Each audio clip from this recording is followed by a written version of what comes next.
Delhi fire service में लगभग 38 years का जॉब किया है। फायर से रिलेटेड काम सभी फायर फाइटिंग, रेस्क्यू, हर टाइप का काम मैंने दिल्ली फायर सर्विस में किया है।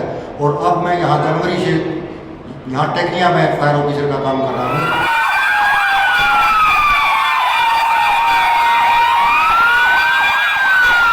टेक्निया की जितनी भी फायर सेफ्टी है उन सब की जिम्मेदारी मेरी है। क्या क्या फायर सेफ्टी इसमें लगी हुई है और उनको वर्किंग में कैसे कैसे रखना है, और इन सबको वर्किंग में रखने के लिए मुझे हर रोज़ इनको चेक करना पड़ता है और स्टाफ को बताना पड़ता है कि अगर इन केस ऑफ फायर आप अपना किस तरीके से आप बचाव कर सकते हो।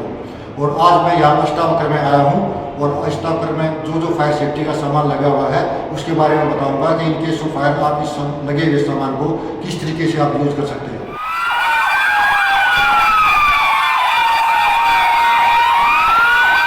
सबसे पहले ये देखिए, इसको हम बोलते हैं होज़।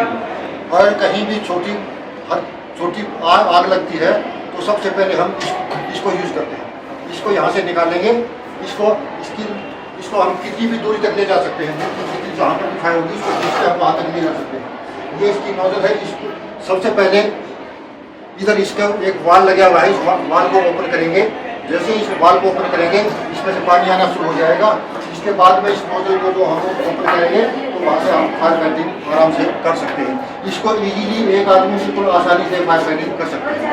अगर आग ज़्यादा बड़ी हो तो तब फिर इससे काम नहीं चलेगा। उसके बाद में हमें दूसरा सिस्टम लेना है, दूसरा फायर फाइटिंग सिस्टम। इसके अंदर हमें एक पाइप लगाना होता है। शीशों को तोड़ने के बाद में इस पाइप को निकालना है। ये पाइप जैसे निकालो, इसके बाद में इसको आप यहाँ फिट करोगे, इसके अंदर लगाओगे। इसके अंदर लगाने के बाद में आप इसको ओपन करोगे, अनरोल करोगे। अनरोल करने के बाद में इसके एंड पर एक छोटी नोजल होती है, वो लगानी पड़ेगी। इसके बाद धीरे धीरे इसको हम खोलेंगे। लेकिन इसके लिए ध्यान रखना है कि इसके लिए कम से कम 2 आदमी जरूर चाहिए। एक आदमी आगे से पाइप को पकड़ेगा, दूसरा इसको धीरे धीरे खोलेगा। और इसके लिए हमें ट्रेंड आदमी की जरूरत पड़ेगी। अनट्रेंड आदमी इसको ऑपरेट नहीं कर सकते।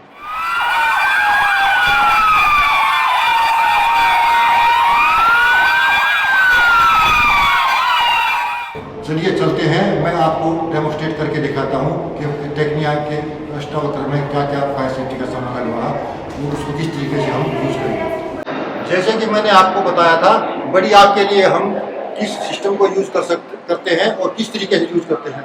लेकिन अगर आग छोटी हो तो हमें सबसे पहले क्या यूज़ करना है। अगर आग छोटी है तो सबसे पहले हमें इस फायर एक्सटिंग्विशर को यूज़ करना है। इसको हम बोलते हैं फर्स्ट एड फायर सिग्नल। इसी को यूज़ करना है सबसे पहले। यूज़ कैसे करोगे, सबसे पहले इसको उतारना है। उतारने के बाद में इसकी पिन को निकाल के इसको बाहर निकाल के इसको दबा, इसको आग की तरफ करो और इसको दबा दो। जैसे कि आप इसके ऊपर देख रहे होंगे, ये इसके ऊपर जो है A, B और C लिखा हुआ है। इसका मतलब क्या है कि आग 3 प्रकार की है, आग को बुझाता है। ये A class, B class, C class. A class की जो आग होती है, लकड़ी, कागज, कपड़ा, घास फूस, गत्ता, उस आग को A क्लास की आग बोलते हैं।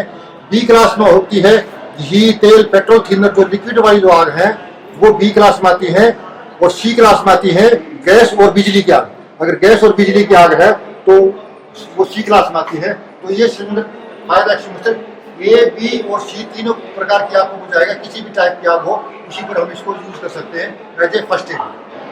जब अगर इससे कंट्रोल नहीं होती है तो फिर हमें दूसरे जो सिस्टम है हमारे पास, चौपड़े वो सिस्टम है, उनको हमें यूज करना है।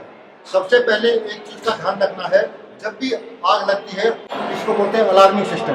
ब्रेक करने के बाद में इसके ऊपर जो अलार्म सिस्टम जो लगा हुआ है, ये सिस्टम ऑटोमेटिक इसके अंदर बेल आनी शुरू हो जाएगी और पूरी बिल्डिंग में ये पता लग जाएगा कि भाई कहीं आग लगी हुई है। इस तरीके से हमने इस सिस्टम को यूज करना है।